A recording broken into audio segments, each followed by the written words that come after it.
it could be worse, but it could still get a lot worse is the feeling here.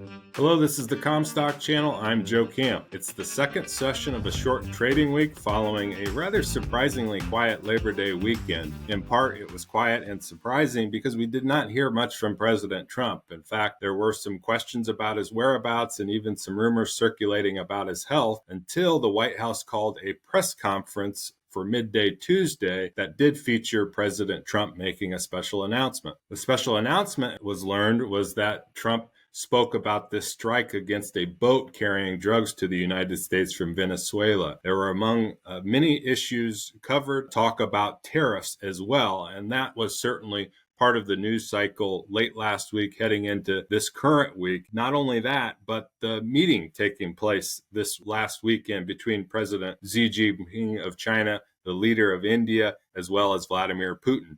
Vladimir Putin hanging around, and actually then an invitation to Kim Jong-un of North Korea, which drew comments from President Trump about Xi Jinping conspiring with these leaders against the United States. We had as well this carryover on the tariffs, some questions answered about the court decision to call these newest tariffs unlawful under the Emergency Powers Act used by Trump, but they're still in place. These tariffs are, at least for now, looking towards what will likely be a review of the case by the Supreme Court. So let's stick with tariffs and more specifically ag export performance under the current tariff regime. We've got to start because we segue from China with the soybeans. It's such an important point of the year. We know we've just rolled into a fresh marketing year for corn and soybeans.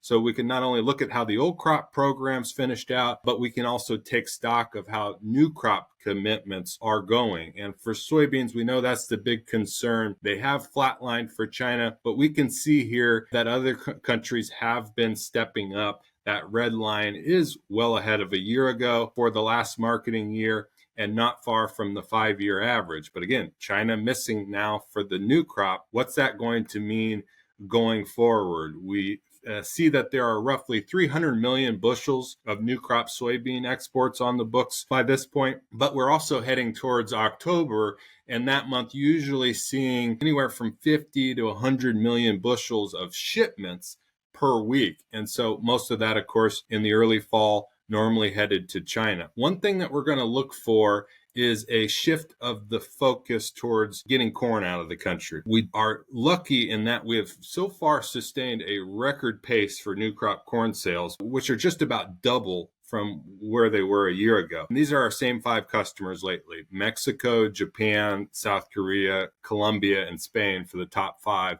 All of those countries helping the last marketing year towards a record high, well and above the 5-year average. And you see that these same customers mentioned are also buying big portions of the new crop. Now, for wheat, not much to say.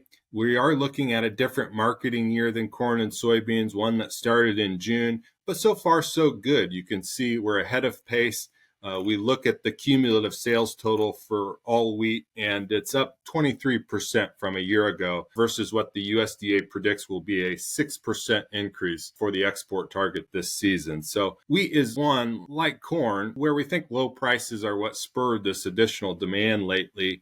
And U.S. competition for wheat exports is not only helped out by wheat futures being at a 5-year low, but also this latest trend for the dollar being softer. So if low prices can trigger more export sales, we have to think about the opposite, of course, possibly having been true for beef exports. They can make up a relatively smaller portion of the total production for beef, and that's about 10% of production owing to the beef export sales. But that is somewhat clouded by the fact that exports are almost doubled by the amount of beef imports we bring in.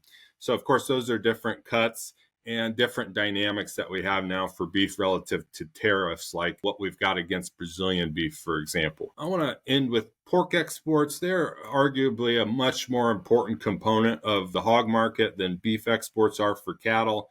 And fortunately, pork exports remain a bright spot overall on the market. So we can end with something positive here. You cannot really tell, looking at the graph, that current year pork sales were really pressured by buyers turning away from higher pork prices, which we do have Instead, you're going to think about the benefit maybe from the substitution effect with beef, and ultimately seeing that current sales are not far down from last year in blue or the 5-year average in green. All of those recent years were consecutive record highs for pork exports, usually both on the aspect of volume and revenue received. So a real positive source for the pork exports and what they say for the overall strength in the hog market. We know, though, that pork export demand is not unlike the grains in the sense that there are open vulnerabilities to tariffs and also some bullish possibilities regarding the trade deals. So all markets are going to remain sensitive to these trade developments with top buyers like Mexico, or to whether we've got China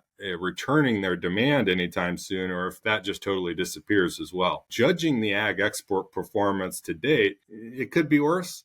But it could still get a lot worse, is the feeling here. Follow along with us as we monitor these tariff developments and what they mean, our outlook for exports. That's all within the Comstock Report. For the Comstock channel this time, I've been Joe Camp. Futures trading involves risk. The risk of loss in trading futures and or options is substantial, and each investor and or trader must consider whether this is a suitable investment. Past performance is not indicative of future results.